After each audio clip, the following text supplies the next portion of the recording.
গাজায় গণহত্যার প্রতিবাদে বাটা কেএফসি সহ বিভিন্ন প্রতিষ্ঠান ভাঙচুরের ঘটনায় খুলনা, গাজীপুর ও সিলেটে এখন পর্যন্ত মোট 51 জনকে আটক করেছে পুলিশ। এর মধ্যে গাজীপুরে 4 জন, খুলনায় 33 জন এবং সিলেটের 14 জন রয়েছে। সোমবার দুপুর থেকে সন্ধ্যা পর্যন্ত দিনের বিভিন্ন সময়ে বিক্ষুব্ধ জনতা কেএফসি, পিৎজা হাট, বাটার মতো আন্তর্জাতিক ব্র্যান্ডের শোরুমে হামলা চালায়। পাশাপাশি কোমল পানীয়, কোকা-কোলা, 7-আপ রাখায় দেশীয় প্রতিষ্ঠানও হামলার শিকার হয়েছে। পরে পুলিশ তাদের চিহ্নিত করে আটক করে।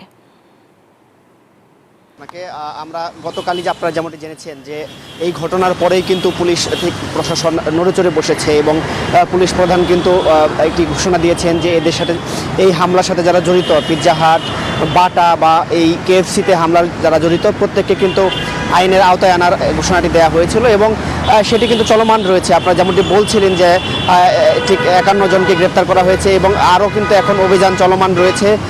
এখানে যারা যুক্ত ছিল প্রত্যেকেই কিন্তু গ্রেপ্তারের বিষয়টি, আইনের আওতায় আনার বিষয়টি নিশ্চিত করার জন্য অভিযানটি চলছে, আমাদের এমনটি জানানো হয়েছে। আপনারা জানেন যে গতকাল কিন্তু সারা দেশব্যাপী এই বিক্ষোভ হয়েছে, বিক্ষোভ কর্মসূচি পালন করেছে বিভিন্ন সংগঠন।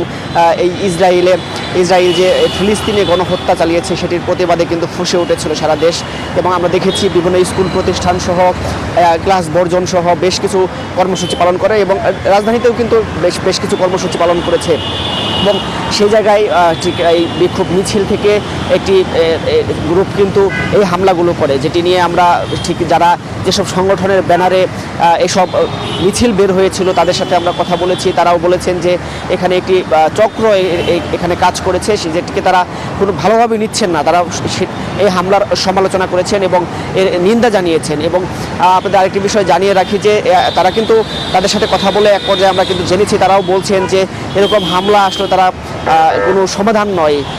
পণ্য বয়কটের যে বিষয়টি কথা বলা হচ্ছে সেটি সুষ্ঠুভাবে সেটি বয়কট করা যেত এমনটি বলছেন। আপনারা জানেন যে এই বেশিরভাগ, আমরা যেমনটি গতকালকে ঢাকায় দেখেছি, বেশিরভাগ কর্মসূচিতে কিন্তু বলা হয়েছে যে প্রত্যেকটি নাগরিকের জায়গা থেকে যতটুকু সম্ভব এই ফিলিস্তিনিদের পাশে দাঁড়ানোর আহ্বান জানানো হয়েছে এবং আন্তর্জাতিক যে সংগঠন রয়েছে, ইসলামিক সংগঠনগুলো এবং ইসলামিক দেশগুলোর রাষ্ট্রপ্রধানদের সহযোগিতা প্রত্যাশা করা হয়েছে। তবে এরকম হামলা তারা প্রত্যাশা করছে না এবং সুশীল সমাজও কিন্তু এটি সমালোচনা করছে, কেননা যেই ব্যবসায়িক প্রতিষ্ঠানগুলো এসেছে সেগুলোর সাথে আমাদের অর্থনীতি জড়িত এবং পাশাপাশি যেসব প্রতিষ্ঠানে হামলা করা হয়েছে সেগুলো আসলে ইসরায়েলের কিনা সেটি নিয়েও কিন্তু বিতর্ক তৈরি হয়েছে। তো এই ছিল আমার কাছে সর্বশেষ। বান্ডেল থাকলে প্রতি সেনমানিতে টাকা বাঁচবে। বিকাশ সেনমানি বান্ডেল কিনে জিতুন প্রতি লেনদেনে।